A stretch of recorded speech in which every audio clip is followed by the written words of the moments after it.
Shetty from Mahindra Logistics. To introduce him, he is the Vice President of Operations Excellence at Mahindra Logistics. He has been instrumental in successfully implementing initiatives in areas of sustainability, safety, quality, and productivity for the company. He's also responsible for the implementation and growth of NetZero warehousing network pan-India. Rajesh's 28 years of experience encompasses 17 years of experience in supply chain management. He has vast experiences in delivering business safely, ensuring projects are delivered as promised to customers, developing quality, setting up operation standards, and measuring and controlling operations performance. His experience spans across working for companies like DHL, XL India, AFL Logistics, and so on. Mr. Rajesh has been with Mahindra Logistics from 2018. Thank you, Mr. Rajesh, for taking the invitation to speak with us for our participants and for CII. The stage is all yours now. Thank you, John. Good morning, everyone. And thanks for the kind introduction there, John. It's a bright sunny day and good to start a session first. And also when you know that when you have other speakers who are not only the speakers, but also a subject matter expert. So seeing what you should be expecting from me, the user perspective side of it, how things are done and delivered in the business. So as John mentioned, my experience has been almost like 17 plus years. And with Mahindra, I'm almost for 5 years plus. Over the period, I have seen how things have panned out. More often, you see that in businesses, good old times, people used to talk about the green initiatives, more in the boardroom, but less practice on the floor. The environment is not just another issue to be placed on the back burner, right? For a period of time, we are seeing the change which is happening in most of the organization. The greatest threat that we have to our planet today is to believe that someone else will come and save us. This reminds me of an old movie called Zanjeer in 1973, where you remember that a Pran coming into a police station and Amitabh delivering a dialogue. So I'm not going to deliver that dialogue, but all I'm trying to tell you is the earth doesn't belong to us. We belong to this earth, right? So one must have to take note of this and see that how do we bring that into our day-to-day life. Acting on the environment, for that you need a vision and a leadership, okay? Not just the policy and regulation. Right. Sustainability is not about the environment, it's about the social equity and economic viability. What happens is, when we look at the environment part of it, we should also keep back in mind that it's about the business. How do you try to bring a business and make a dovetailing proposal to our business? Leaders will come with their suggestions, ideas, policies for the company. But more important is who's going to deliver on the ground are our foot soldiers. Unless and until we do not try and bring that more of a part day-to-day life, it is quite difficult. We have seen in recent past, the global leaders have made a pledge, and they have said that we'll all stand to this green initiative and we'll try to deliver it. And leaders like Anand Mahindra, who committed to those pledges as well. So that's what we are going to do. So coming straight to the presentation part of it, let me try and upload my deck. Give me a minute. Yes.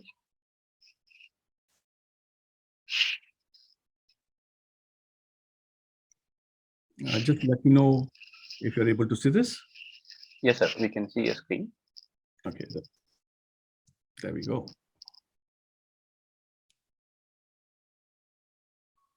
Okay. So, just a minute.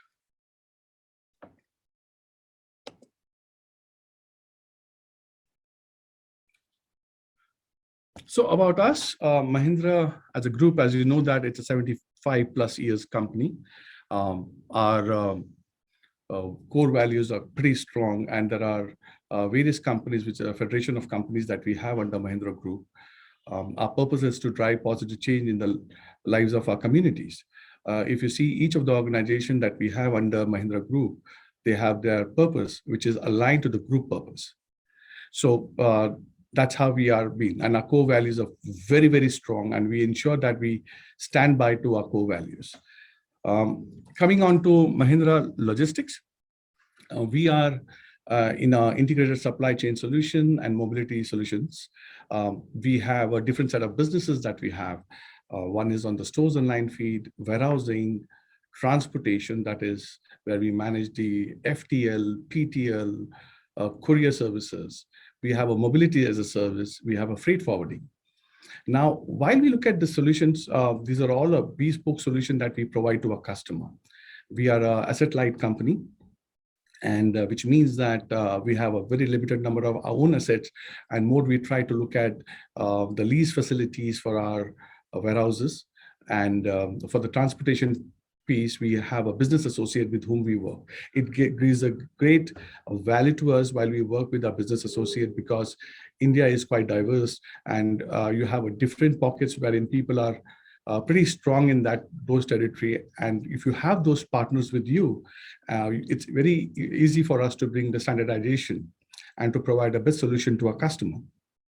Today, we are going in a rapid pace when it comes to the growth. Back in 2026, we should be able to touch 10,000 crore, be a 10,000 crore company. While I look at this as a revenue side of it, it's a good story that we have, but it will also come with its own problem. The problem related to environment part of it. If we do not try and solve our problem today, we are going to have a big problem going forward in 2026. So it's important for us to solve the problem that we have in hand today, and not wait for government to come with some kind of regulations.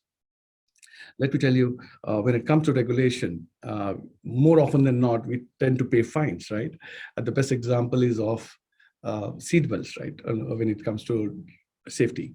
Unless and until you don't change to that before the regulation comes in, then more often you're trying to pay a penalty there, right?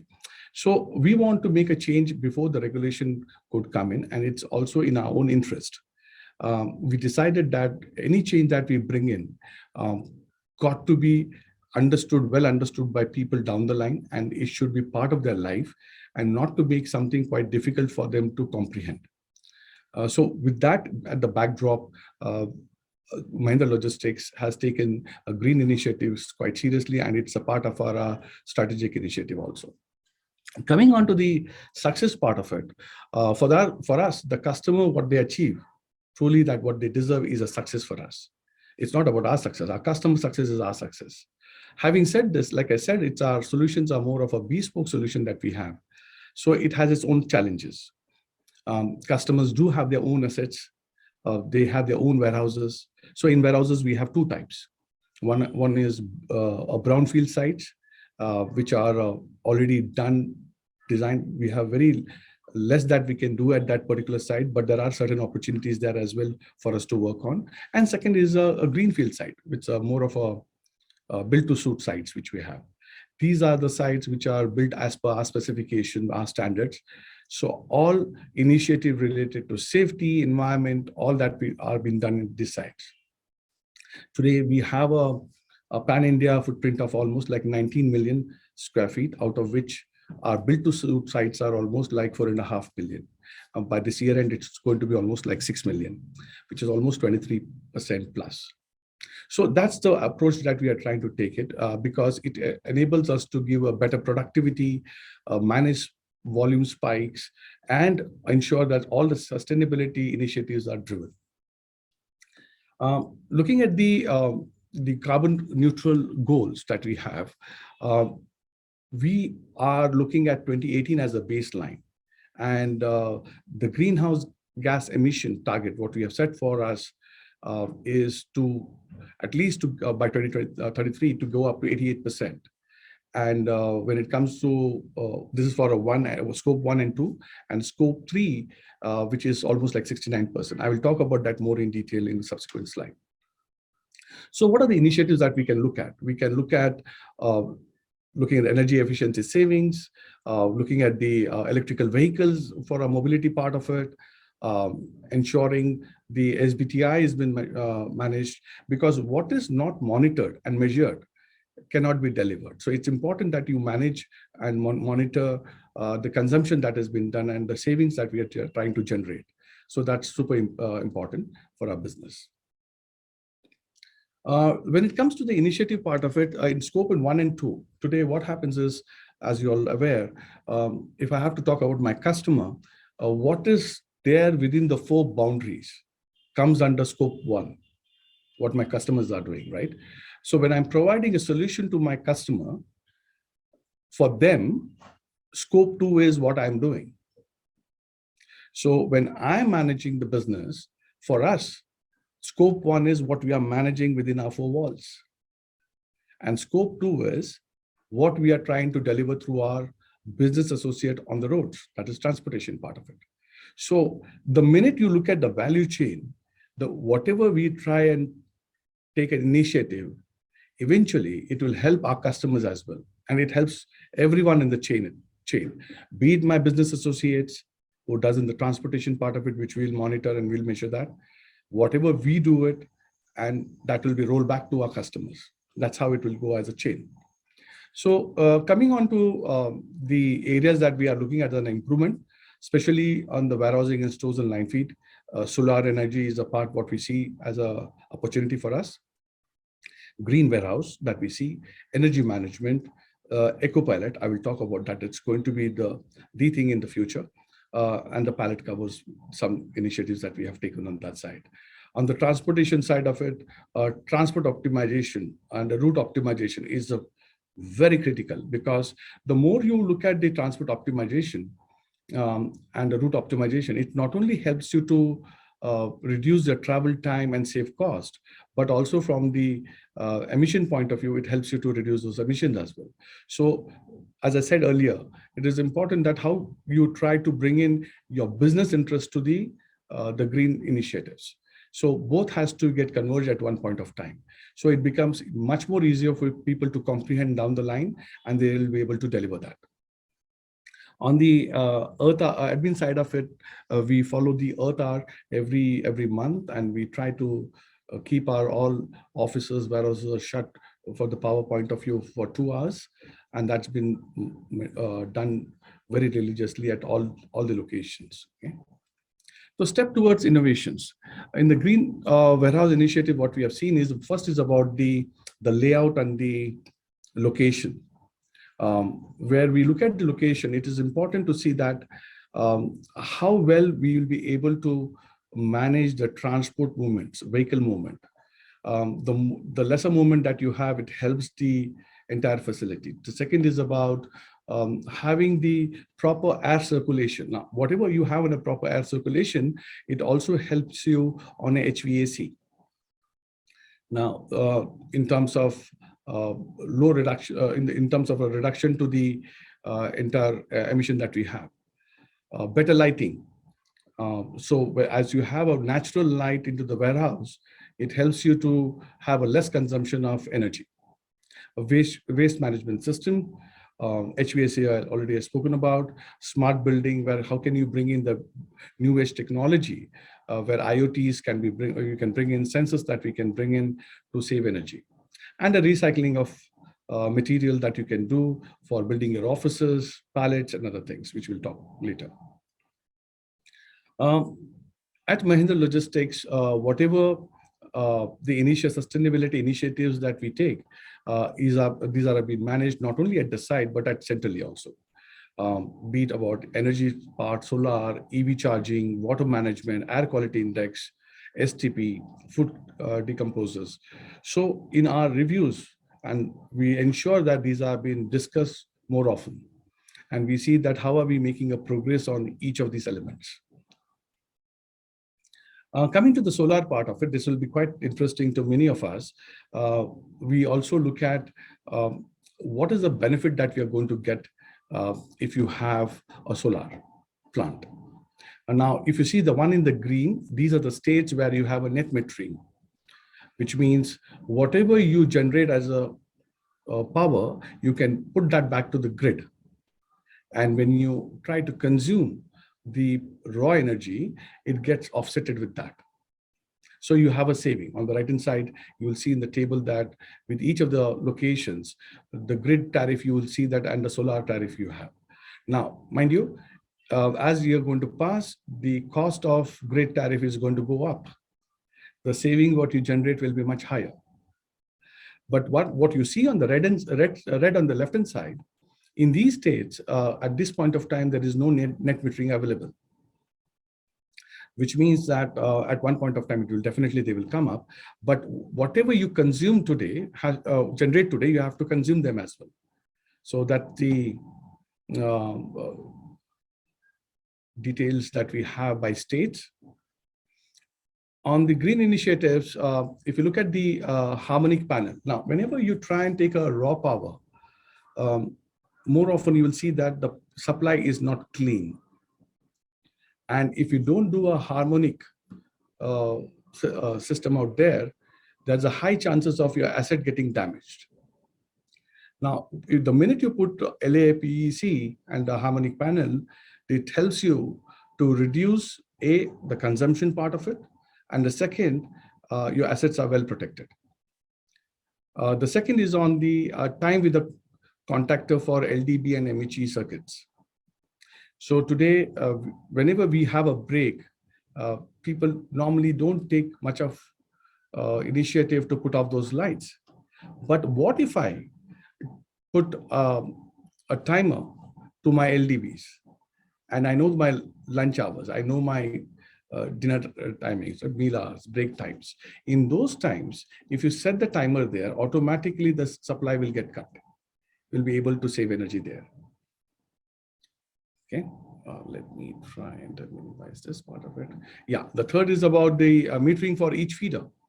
This also helps us to monitor and reduce energy consumption because at the site level, our team would know what type of consumption that we are doing for each of the assets that we have. So this is a third part which we are started as an initiative. In our facility, if you look at the external periphery, what we have done is we have put a mast with the LED, which gives a good coverage to entire periphery of that facility and helps us to reduce the cost there as well. Most of the power points that we are using today are 90% recycled material. This is the other part what we can do. We can align with the procurement team and tell them that what type of material we require, or what type of standards do we need. So this helps us to not only reduce the cost, but also try to do something for the green initiative. Alternative lighting, looping for a warehouse lighting.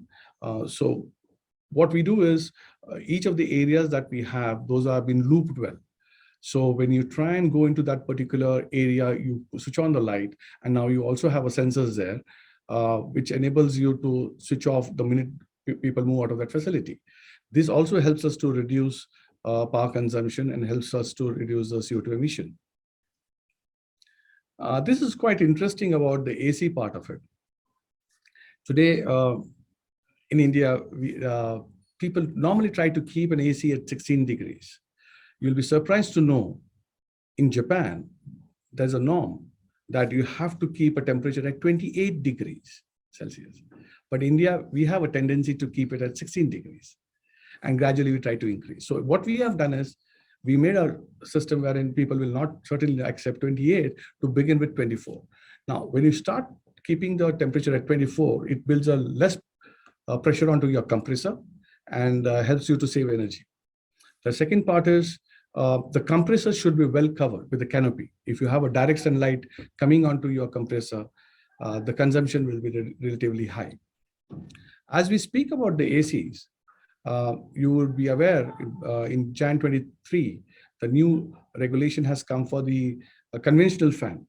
Now, having a star rating on those fans has been made mandatory. So that will be coming up very soon. Now, most of the suppliers are going to have a star rating for the conventional fan. But the question is, what is better? A conventional fan is better, or brushless direct circuit is better? That is BLDC. Trust me, look at the option of BLDC. BLDC not only helps you to save energy, but it helps you to reduce the CO2 emission part of it also. So that's what one must look at. Water dispenser, certainly we have a star rating that has been put up. And when it comes to DG, we have an insulated exhaust pipe to maintain temperature. This also helps us to reduce the greenhouse gas emission. This is a new initiative that we have taken of NoriCool Skylight.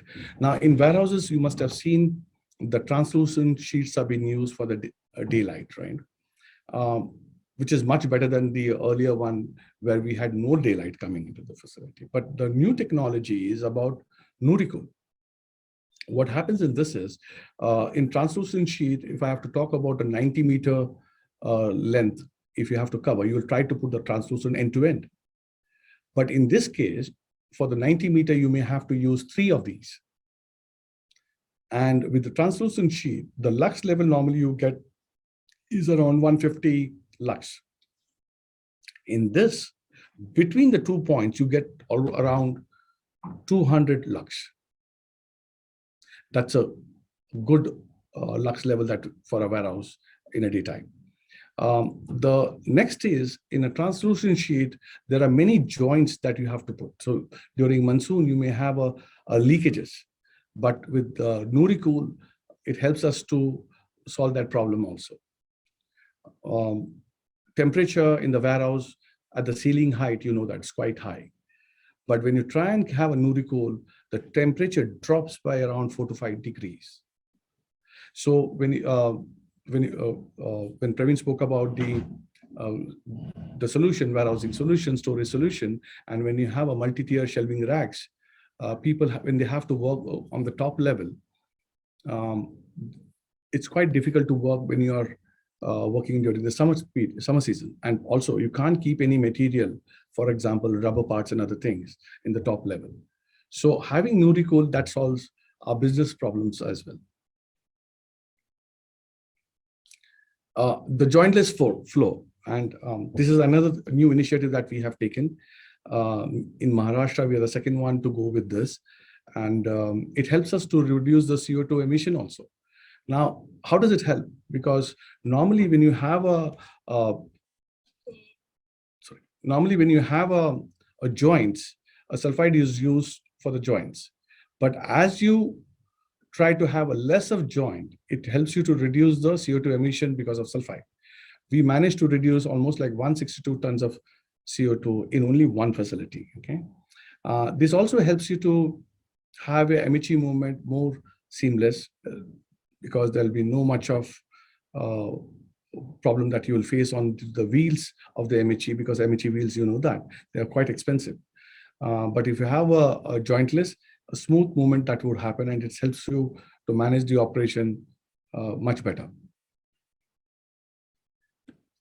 With regard to the building part of it, if you look at most of our BTS site, these are our IGBC certified sites that we have. One of the sites that we have in Lohari, wherein we are going for a platinum certification now, because as we have done our assessment through Coral and Godrej and Anata, those scores have been more greater than 80. So what is required is 80, and we are much ahead of that. So this has been done. As I was speaking about the jointless floor of NoriCool, this was been done in Nasik, and we have got an award for that as well. In warehouses, we will find offices. And the best thing, I'm not trying to promote Reliance out here, but the best is to go with the railwood.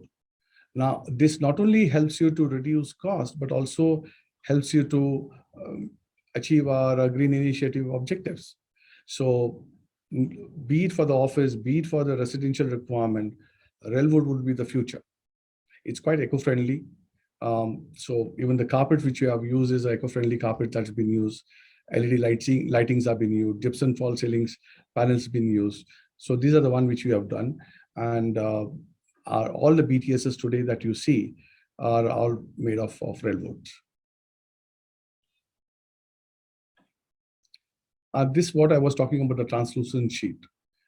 which we normally been used in the warehouses. In place of that, now we started using Norico.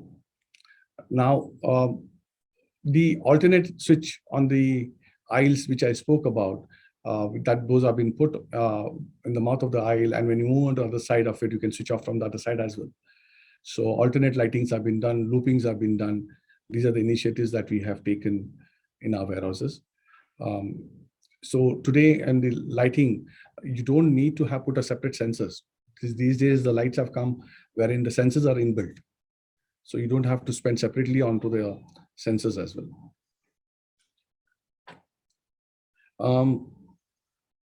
About the timing part of it, which I mentioned, that whenever there is a break time, we ensure that we have auto set those meters and the power gets switched off automatically. So nobody has to really go and try to operate it. But also the processes have been defined where people have been made responsible in certain locations where the auto metering is not been done. So people have to go and switch off those lights. So it has become a part of our daily work management system. Most of the material handling equipments are the one which are the high consumers of the energy that we have. So how can we try and put some kind of system where we can try to save energy? So we have done that, especially onto the MHE part of it. Now there's something called as TOD, time of day, where the tariff rates are different. Now, electricity is something which we don't try and look at as a cost more often. But if you closely monitor it, these are the big ticket items. If you try and charge your MHE at night hours, 10 p.m. to 6 a.m., the tariff is much lesser. The consumption is much lesser. So it is better to do charging at night hours. It helps you to reduce a cost. The second is about the batteries that we have for the MHEs. So there are new companies who have come up who are trying to look at how to rejuvenate those batteries. So we are working along with them. So this is also another initiative that we have taken to improve our asset life also.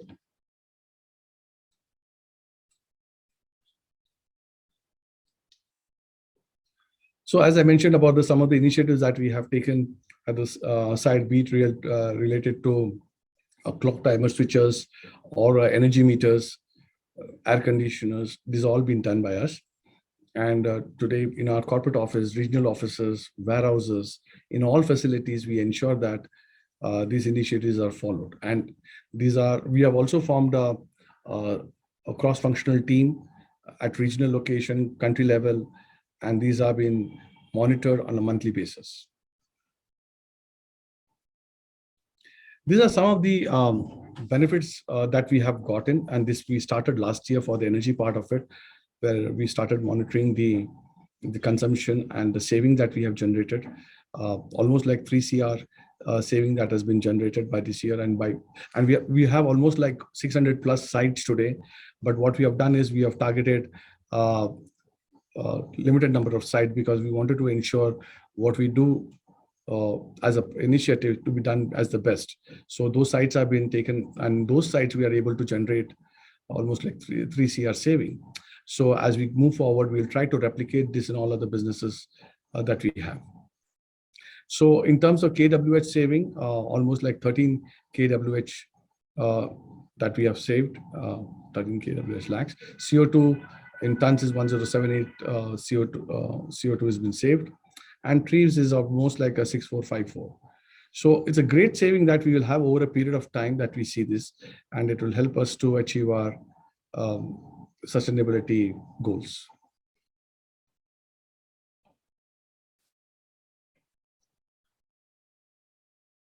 We have also got a CII award for energy efficiency that we have made, and this has also kept our team motivated, and more of these that we would like to go in for, because when people try to do it themselves, nothing can be much better motivated to them than what they get an award when they get an award. When I spoke about the transportation, this is the other part which we have taken as an initiative. We have last mile deliveries. If you look at the quick commerce, you must have heard about Zomato, Zepto and all. These are the one more of a quick commerce services that are being made, where bikes are the one which are more often used. If you have electrical vehicles there, so that helps us to reduce our CO2 emission. All our BTSs today, they have a EV charging station for three-wheelers as well as for two-wheelers. So today, this is one of the initiatives that we have taken, and it really helps us to reduce cost and also to save on CO2. On the three-wheelers part of it, this is again for the last mile deliveries that we have done. We have a deployment of almost like 1,000 plus vehicles there in 16 cities. So this also gives a very valuable solution to services to our customer. So this is about the adoption that we have done. Like I said, 1,000 plus electrical vehicles that we have. We managed to reduce almost like 2,500 tons of CO2. Clean energy that we have. Charging in those locations become very easy. We got a fast chargers as well. So this helps us. Almost like 1,000 plus pin codes are being serviced by us. This is about the mobility service, which I said I will speak later. So we know about the supply chain management, right? So second is about the mobility part of it, where we have a people movement, a corporate people movement, which is B2B. Services been provided, like for example, call centers, they require a service, or airline air hostesses, they need a pick up and drop services. So those have been provided under Alight. You must be aware about the Meru, which has been acquired by Mahindra year ago. This is the airport services that we are trying to provide today, and we are trying to create a niche there, not to get into the other part of it, the competition, what they are trying to provide. We are majorly focusing on to airport services. So we have a clean vehicle, EV vehicles have been provided for pickup and drop. As I was mentioning about the last mile delivery, the first mile, which you see here, that is the primary movement, which is coming from factory to the depots to the micro fulfillment centers, and from there to the cross docks. These are being managed by the large vehicles, but the last mile deliveries are predominantly done on the smaller vehicles, be it the three-wheelers or the two-wheelers. So these services we are trying to provide, and then here we are trying to put the EV vehicles. Coming on to the carbon emission part of it, the CO2 emission, if you see with the 1 ton diesel vehicle, and if you have to travel 100 kilometers, 18 kgs of CO2 is emitted. And if you have to replace them back with the EV vehicles, you will be able to save almost like 11 kgs. But if you have a solar and an EV charging station, all 18 kgs can be saved by us. So we urge all of you all to look at more as a solar as an option, and certainly EV as an option for your commercial vehicle consumption, right? This is about the alternate pallets. In supply chain, the wooden pallets are consumed, as you know, in everywhere, be it for the movement part of it or be it for the storage part of it. And the life of these are relatively quite less. Now, to get a substitute for this, we have a pallet which are of plastic, made of plastic, but these are quite expensive. Especially in the pharma industry, you will see this being there, but can't be used in a regular business. It's very expensive. And plastic is not recommended, as we all know. So what is the alternative to this? The alternative to this is the eco-pallet. So eco-pallet, where you get a recycled wood being used and a PU coating is being made for this. Now this can be used for the export as well. You can use it for your storage, you can for internal movement, or the transportation part of it. All that can be done, and we have tried this. It works pretty well for us, and you get a cost benefit in this as well. So this is what you should look at, the eco pallet as a substitute for the wooden pallets. This is a comparison that has been made in terms of TCO.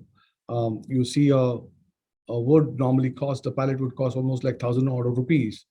And the plastic will be slightly expensive, not more, it comes more than 756 actually. It's seen from the TCO point of view, it's just 756 because the life is relatively better than the wooden that we have. But eco pallets is 544.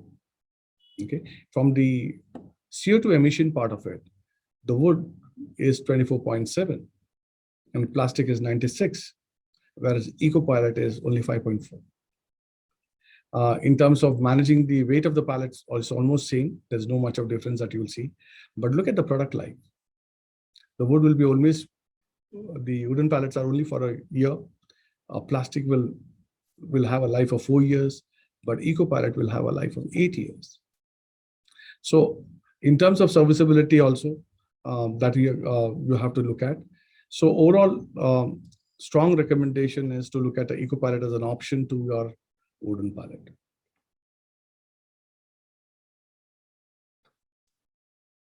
So next is about the pallet cover. So in pallet cover, we have seen the stretch wrappers have been used. When you try and keep the material in a verticals, either you will use the harness as a belt or you may use a stretch wrapper.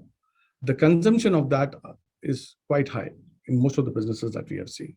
So we wanted to see what could be a better alternative to this stretch wrapper. So we have gone for this, and this not only helps us to save our time, but also from the environmental part of it also. We have used the nylon and the EPF foam based material in this for the usage. It holds quite well. Productivity is much better, and the time taken to strap it, which otherwise takes quite long time, it helps it to reduce that as well. This has been used in one of our business, and from the cost point of view also, if you see this, it's much lesser. So cost per cycle, if you see this, there's 31.6 rupees, which in current what you incur. Here it is 21.69. So on the CO2 emission, in this part of it is of 1 kg with the stretch wrappers, but here it is 0.3 kgs.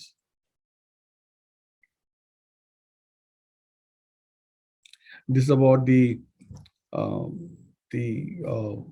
things which have been done, shown here before and after. Normally you require 2 people here to manage this part of it. And here it can be managed with 1 single person also. So all in all I have to say here is you have to look out for all initiative. It could be maybe a small one, but with each initiative that you do take, you will be able to save money, and the second is it also helps the environment. So till the time you do not make it a business proposal, it becomes quite difficult for people to implement this. So try and show the initiative more from the light of the business, because as you try and look at, because I'm telling you, I'm guaranteeing you, all the initiatives what we have spoken so far, this can be replicated in every businesses that we have. It's very easy to implement them. All that you need is an intent, and the more there is a commitment from the leadership, and the more you make it life easier for people to understand this, it helps us, because change is something. It's not that easy. I understand that it's not that easy. Initially, there will be a reluctancy where people will not look at it as an adoption. But the minute you make them to taste this success, they will understand it is better, and it is really easy to implement. It not only helps us, it also helps our customer, it helps the environment. All the stakeholders get benefited, be it our investors, customers, internal stakeholders, all will be benefited. So before this becomes more of a regulation and made compulsory for us to follow, it's better that we change now, and it will help all of us. In conclusion, let us remember that the future of our planet depends on the action that we take today. Let us work together to make a positive impact on the world and leave the lasting legacy for our generation to come. Thank you once again for the time and the consideration. Thank you. Thanks a lot, Mr. Rajesh. I would like to keep you here for some question answers. For all the participants that would want to ask questions, I believe in the agenda page we would have we would have sent you the place that you can ask the questions for. So you can all place your questions that you would want to ask Mr. Rajesh. I can see those questions and I will curate it and ask those questions. To start off, Mr. Rajesh, what was the purpose for Mahindra Logistics to go this green way? You've had some amazing examples that you have given us with regards to pallet covering, eco pallets, plastic pallets and wooden pallets. The difference is e-delivery. E-delivery is one of those things that I've been watching for a while now. I want you to. I wanted we all. I mean, we all would want to understand what pushed Mahindra Logistics to go this greener way. So, as I said, the first was about the commitment made by Anand. Right. Now, when a leader makes a commitment, everybody has to fall in line. Okay. Yes. Now that he made a commitment to the decision being taken by the government, and we stand by the commitment what Anand has made it. Okay. If you have to do this, we have to see from a business point of view. Okay. Yeah. And then we said, if we have to do it, what is it that we can do differently? Not differently, but things differently, doing things differently, same thing differently. So pallet is something which is a high consumption that we have today. Yes. And it's a big ticket item, though it has not been noticed so often by us. So it's a high ticket item. So we said that, can we look at something this as a differentiator and helps us to achieve our objective? So that was one part of it. This is one. Second is, when you spoke about EDEL as a vehicle, last mile delivery is something which is very competitive. Now, as I said, John, one is environment part of it. Second is business side of it. We want the convergence of these both. The minute you try to see only from the environment point of view, you will end up discussing this only in a boardroom. Right. The minute you make it a business proposal, it's very easy for all of us to comprehend. Right. People at the top, people at the bottom, external world, everybody will fall in line. Everybody will understand. So we wanted to do something which is quite economical. Plus, it helps my customer, helps us to save a cost, give a benefit to our customer, and save the planet. Right. So EDEL has come. So be it EDEL or the bikes which I mentioned about the two-wheeler bikes. So we have come with that. Right. Another question is, with e-delivery, are the customers aware that their services or their packages and shipments are arriving through the e-delivery vehicles? Because at some point of time, when we go to an ATM machine, it's a very simple and effective method. When we used to have like 1 or 2 years back, when we go to an ATM machine, we withdraw the money, and then the machine would ask, do you want to save the planet? Regardless, I mean, there is an AC going on, but still the ATM machine would ask us, do you still want a printout of the message, or do you want to save the planet? Are there any initiatives to make the customers understand that their deliveries have come from a greener delivery vehicle, from a greener warehouse, from a greener from a greener service? Are there any initiatives on that point? Certainly, John, because what happens is when we make a delivery, we try and speak about this more often to our consumers as well. So the deliveries are being done through our electrical vehicles, right? So people do understand electric vehicles. It's more about the green initiatives that we are trying to take. So that's well appreciated and well taken by our consumers, by our customer. Okay, and with regards to the covers and all those things, are there any custom duty issues or something like that? Because usually how the pallets are wrapped is through the plastic wrapping, and and you'll be able to see the labels and all those things. When I saw the presentation, the pallets were all covered in black and dark. It perfectly fit the particular the shipment with the dimensions. Have you faced any issues with sending these shipments outside of India, or has these pallets with these covers been going around only in India?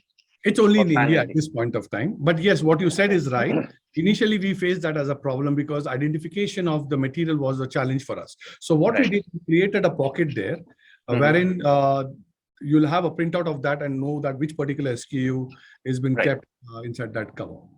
Okay. And for the Nuri light, it seems very, very interesting when I went through this. How, I mean, if we want to keep Nuri cool light, on the top of a warehouse to have a better lighting and, to have a greener thing, that we do not have lights installed with electricity, and this one gives us natural light. If I want to have a warehouse, if people wanted to have warehouses with solar panels on them, right? Wouldn't it, I mean, how would we see if it fit the Nuricool light, and can we have both Nuricool light and the solar panels in a particular warehouse? Certainly you can. Let me explain that how. Yeah. Let me give you an example. For a warehouse of 500,000 square feet, Right. the power requirement will be almost like 300 kVA. Mm-hmm. I'm just giving a ballpark number. Okay. And if you have a 300 kVA power requirement, the solar plant, normally you have to go for a 70% of the power requirement, which is almost like 210 kWp. Yeah. Okay. Why 70%? Because the balance 30% you should leave it, because on Sundays you have an off. So you can put that back to the grid and take the net metering benefit. Right. For 210 kWp, the area requirement will be approximately almost 20,000 square feet. Okay. So as I told you, these Nuri cools are not at the stretch. These are at the pockets in a given stretch. In a 90, like I mentioned earlier, you need only 3 of them. Okay. So while you do this, you will get that 20,000 square feet of area, a patch where you can put the solar panel, and it has to be directionally towards south. The panel towards south. Okay. Nice. So we have questions from some of our participants. Mr. Anasanda says, industry plans a lot on EV and green energy. However, the infrastructure for installation and sustenance of energy has to come from the government energy infra projects, which is right. Obviously, this is a direct replacement of existing oil industry, which is our prime cost contributor and heavy dependence on duties and taxes. How do you see this migration in the long run in 15 to 20 years? This is an amazing question. So how do we see, Very good question. See, there are a couple of things are going to happen. One is about incentivization, which the government is trying to do to these automobile companies to come up with the EV vehicles. But what rightly asked by the gentleman there is about the infrastructure part of it. Okay. Now, you'll be surprised to know that many startups are coming up now. We are trying to provide the mobile services. That means you don't have a charging station, or rather you must have parked the vehicle, example, on the road, and you don't have a parking area also. So those people will come at night and they will charge for you.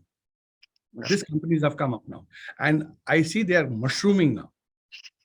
In next 2 years' time, you'll have many of these people trying to provide this kind of service. Okay. And definitely the new infrastructure which is going to get set up, you see the new buildings which are coming up. Government has made it a mandatory that they have to provide the EV charging station in those buildings. So all the new buildings will have this. But what about those one which doesn't have that? Okay. So we have to provide these services. And in India, the major problem that we have is about parking. Right. You don't have your own parking, right? Many a time you see the vehicle. Mumbaiites would know that they must be parking the vehicles on the road. Right. So in my previous company, how it was is that I worked for Danfoss under the condensing units part. I was handling the fulfillment and all those things. So when we used to have parkings, the parkings were basically covered. It doesn't have a sheet. It would have the solar panels with a cleaner sheet that goes every 2 hours to clean with this thing. That was one of those good things that they did. And the other thing is, I think that company is working on something called CO2 air conditioners. In that sense, how it is that it's been researched by Mitsubishi and Denso from Italy. So they have brought in air conditioners that reduce the most less emissions with regards to refrigerant. it is safe to say that refrigerants, cost us 10% of all the green, GHG emissions that we currently doing from our refrigerators to air conditioners to warehousing air conditioners. Do you see any improvements in these refrigerants parts of the industry, wherein we have solutions to be taken into the warehousing part, where we have HVAC being the most, one of the most important things that we will need to sustain to reduce carbon emissions? So as I said about this, like rightly said by you, on the HVAC is the key point. Most of these rooms, like cold rooms, another one, you will have a high consumption of these have been done, right? So the sensors have been set up in most of the solutions which are coming from our end, and ensure that the proper consumption has been made. Second is about the temperature to well maintained, because what is needed as a temperature, we should maintain that as a temperature. I gave an example of air conditioning at home. We have a tendency to go right to 16 degrees straight away, right? The minute you put on the AC. But it is important that you should try and keep it at 24 degrees. Now, at company level, we can do that. We are trying to set that as a default. So you have no choice than to be at 24 degrees. Right. So similarly, the cold rooms also, the sensors have been put up at the locations and see that whether the consumptions are done well, and the 5-star ratings equipments are being purchased. Do not try to cut corners, because eventually you end up paying more on the OPEX side of it. It's better to invest on the CAPEX than the spend more on the OPEX. Yeah. And we have another question from Mr. Mehul Patel. Can you please elaborate on the scope 3 emissions from leased assets? So it's more about the scope 1 and 2. Let's talk about the 2 first. 1, as I said, it's more about what you're trying to do within the 4 walls. 2 is what you're trying to take as a lease assets. Could be transportation. It could be pallets, for example. Pallets have been taken on lease also, right, on rental basis. Right. So this is scope 2. Scope 3 is more on the tree plantation, the CSR activity that you do. So scope 1 and 2 is purely under our control. Yes. And what we do, we can pass on the benefit of this straight to our customers as well. Okay. Like if I have X as a, let's talk about the Cummins or Mercedes as my customer, they have their own targets. Right. Whatever they do is under scope 1. But if I'm providing a service to Cummins or let's say Mercedes, it's for them it is scope 2. I'm the scope 2 for them. But what I do is a scope 1, and what is done by my business associate is scope 2. So all this benefit which I'm trying to generate is we can be passed on to my customer, and you need to have a SBTI, as I told you, a monitoring system where you try and report to your investors, customers, all the stakeholders about whatever initiatives that you take. And Mr. Sheikh Rahim asks, how do you monitor and storage of the shelf life products at warehouse, considering the environment? Good question. I mentioned about the Nuricool part of it, right? Yeah. There are some products which are there, you can't keep on the top, on the warehouse, when you go to verticalization. So the product life, if you have to see, the environment makes a big difference. This is one. Right. Secondly, if you have a technology related part or a very, let's say automotive parts also, you have a copper reactivity which are happening because of this, if your environment is not good. So you should have a proper circulation of air in the building. Today, all our services or BTS facilities that we have almost like 5 to 6 air changer. So that gives good flow of air. So from the product life part of it, it's well taken care of. Of course, when it comes to pharma or grocery part of it, there we have a different kind of environment that we're trying to provide it, and it has to be maintained on those temperature. Okay, I think I'll invite Mr. Kamlesh, who's my colleague. We both are supply chain consultants with Mr. Venkatesh, who's the head of supply chain consulting. Kamlesh, do you have any questions for Mr. Rajesh? Yeah. Good morning, Mr. Rajesh. Thank you very much for the awesome presentation. We saw what Mahindra is doing in every nook and corner of warehousing to improve, to put a green warehouse facility and to save the carbon emissions coming out and so on. There are many initiatives that you spoke about. But what I would like to understand is, out of all these many initiatives, what would you say if someone wants to start a green warehousing facility? If he has already a facility and he wants to make it a green warehousing facility, where to start from? Because we can't take all the initiatives all together, right? So it should be a small, short-term plan to start this with respect to cost and the efficiencies, a mid-term plan and a long-term plan. How do you suggest the process for someone to take it over? Thank you, Kamlesh. So, Kamlesh, what we have to do is look at the low-hanging fruit first. What are the low-hanging fruits? Let's look at the one which I presented. Let's start from the last two first. We spoke about stretch trapping, which is a part of your OPEX. Right. Pallets, that's a part of your OPEX. Electricity, energy efficiency savings, part of your OPEX. Let's start from there. Look at your transportation. Can you look at electrical vehicles? Because this is absolutely under control. Solar is to do with the infra. Like Kamlesh, you mentioned about if the building is already there, can you set up a solar plant on the top? If the roof can't take that weight, you can't set the plant there. And John, as you mentioned about the car parking area, right. If that direction is good enough for you to set the plant, certainly. If no, then you can't. So solar should be the one when you are trying to set up a new building. In existing building, if the roof is not good enough, you will not be able to set it up. But look at the other levers, like I mentioned, which are more of our day-to-day life, which stretch wrapping, pallets, electrical energy saving, your meters, which you have. Can you put some sensors in your warehouses? In an existing facility, you can do all of these. So these could be some of the levers what you can work on to save your cost and second on the carbon CO2 emission. Okay. So what I wanted to ask Mr. Rajesh, another question is that for you, for Mahindra Logistics being a third-party logistics, if I may say so, you've been offering your services for. I have two to three questions that I want to ask personally. Is that you are being a third-party logistics service provider for a lot of companies. If one of the companies is as you said, scope 1 and scope 2 emissions are totally calculatable by the company themselves. Scope 3 emissions is where the third party logistics data comes into place. So do you provide the transportation data, the route optimized routes, the transportation initiatives that you have taken, so that the company that is taking your service can have that hole filled, saying that, okay, fine, scope 3 emissions is being handled by Mahindra Logistics, and I have the data, and this is my overall picture as a company, saying I've covered all the scope 1, 2, 3, and 3 emissions.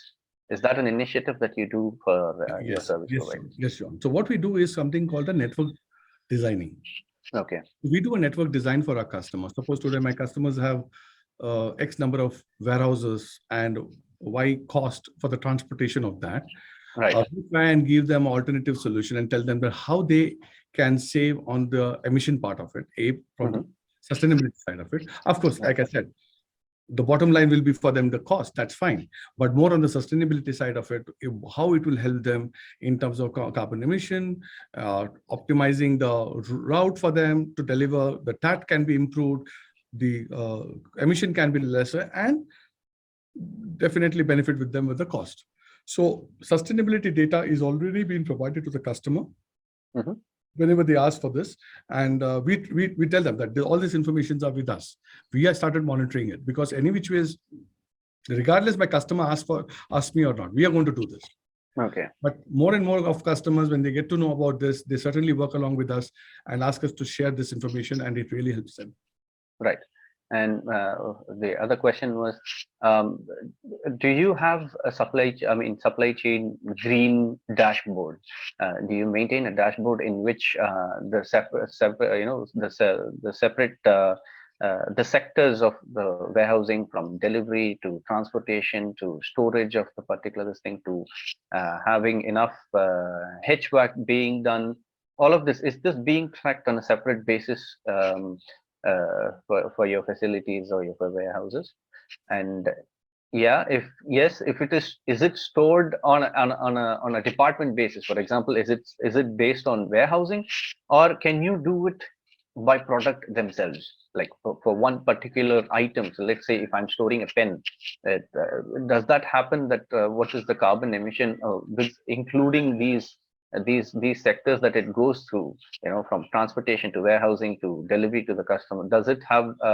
Does that one pen have an emission factor by which it is calculated? So saying that to transport one pen from one place to another and to store it, this is the emissions that is being spent on. Good. So John, let me answer this in two parts. One is for the warehousing and second is for the transportation part of it. Right. In warehousing, like I presented, we have a dashboard called Green Hive. Now in the Green Hive, all the initiatives that we have taken be it related to solar, energy efficiency, water related, food decomposers and all that. All these dashboards are available at the local level, B at the central level also. So remotely also we can check on a day-to-day basis on the consumption and utilization of. So if we see any kind of abnormality there, so we tend to work along with those people to work on those initiatives to improve it. That's for the warehousing part of it. Right. When it comes to transportation, the CO2 part is being measured at the shipment level, not at the product level, because for us it's a shipment what we look at. So we have a data at the shipment level. Okay. So the number of shipment that we have moved, the number of kilometers that the vehicle has traveled, all this information we have. Okay. All right. Kamlesh, do you have any more questions? If not, I'll have one more question with Mr. Singh. Maybe one last question on my side. Every business decision is made based on understanding how much we spend and the return on investment of whatever we do spend. And green warehousing and everything associated with green is trending now, and companies want to go net positive or net zero in the most quickest time as possible. And there is an investment needed, as you said. If you have to go for solar panels on the top of the roof, it's a capital intensive thing. But you can start with low-hanging fruits like eco pallets, and instead of stretch packing, you can go for the other packing method. Since Mahindra has done the transformation to more greener initiative in warehousing, so what do you think is the return on investment, or how quick is the return on investment in your personal opinion when we talk about Mahindra? So when you look at the low-hanging fruit part, which I said, it certainly gives an a year or a year and a half period. That's definite. I mean, the one which is the eco pallet, which I spoke about, this is immediate. Within a year, you get that benefit, right? So with the stretch wrapping, the substitute for the stretch wrapping, which I said.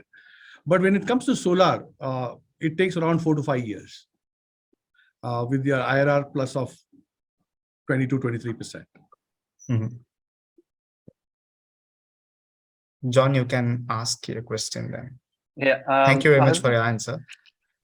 With regards to warehousing electricity, Mr. Rajesh, is there any alternative to solar energy? Can we bring in wind energy or any other types of energy that you know about? Yeah. So now the problem with wind energy, it's a substitute, of course, but we have to see for wind, the wind flow has to be seen. Not every location you can put a wind plant there, right? Yeah. So solar is not that particular case. Unlike in case if you go to northern part of India, there could be a challenge, but otherwise we are blessed for the solar part of it. So it's not a problem. The second is about, again, I'm trying to bring in a cost here about the land space. So roof is much better way to look at an substitute than to go into the ground, because that again is the cost to the company to pay for the rentals. So solar is a better option than the wind. Okay. My final question would be: are there any sustainable fuels other than electric vehicles that could reduce from the usual diesel and petrols that we use? If there are any, and would Mahindra Logistics be using any of these sustainable fuels in their vehicles? Yeah, knowingly, unknowingly, we are using, all of us are using it. Ethanol, we are using it. You know that government had set up 6% as a target. Now it's been moved to 10%. In 25, they will move up to 20%. Trust me. Okay. Because that's been a great success for India, and we will try and move in that direction. The next phase, which you have seen just a week ago, we must have got to know about the news. Reliance and Ashok Leyland, they combined, they have come up with an engine for a hydrogen. Okay. Hydrogen will become the game changer in the future.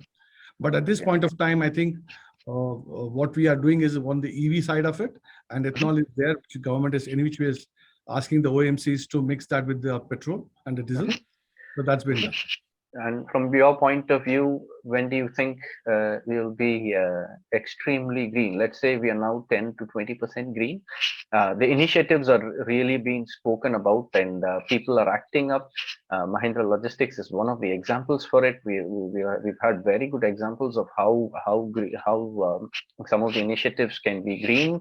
How from palletizing to pallet covering to lights to solar panels to a lot of things. I think it's moving in a very fast pace. How do you think the government of India will govern us, and will there be good governance being expected very, very soon? Because as from our side, I mean, in the sense from junior side, we wouldn't be able to see and understand all of this. From a senior presidency side, you would have a much better visibility on these initiatives from the government. Could you please elaborate on some of them? Sure. So, John, we know about the logistic policy which has been come up now, and which will also have some of the norms mentioned there on the NBC side of it, where the building should have a solar panels. This will be the norm going forward. So that's given. So on the transportation side of it, you have seen how things have changed over a period of time. If I have to take you back to 4 years ago, we had a BS4 to BS6 has come in from the engine point of view. Similarly, it will for electrical vehicles, more incentivization is happening there. The government is working on those directions. And people are thinking out of the box, which I told you about a mobile charging solution, which is going to come up now, right? Yeah. So all this will happen. So from government side of it, government will try and go in that direction, because we know one of the biggest cost element in transportation is your fuel. Okay. And that is, if your fossil fuel cost is going to keep on increasing, it will have a direct impact to our consumers as well. Right. So you need to find a better alternative to this. So they will work on that, and it will also help not only our consumer but also to people who are providing the services. It helps them as well. From the life of the assets point of view, that will be much better. Cleaner energy we will have, cleaner environment that we will have. So all in all, I think in coming 10 years from now, you will have a different India. What we see. With that, thank you, Mr. Rajesh, for taking your time to speak with us and give us a lot of insights from Mahindra in the logistics point of view. Thanks a lot for your presentation and your speech, sir. Thank you, John. Thank you, Kamlesh. It's been a real pleasure. Thank you. It's more of an honor to me. Thank you very much. Thank you. Thanks a lot.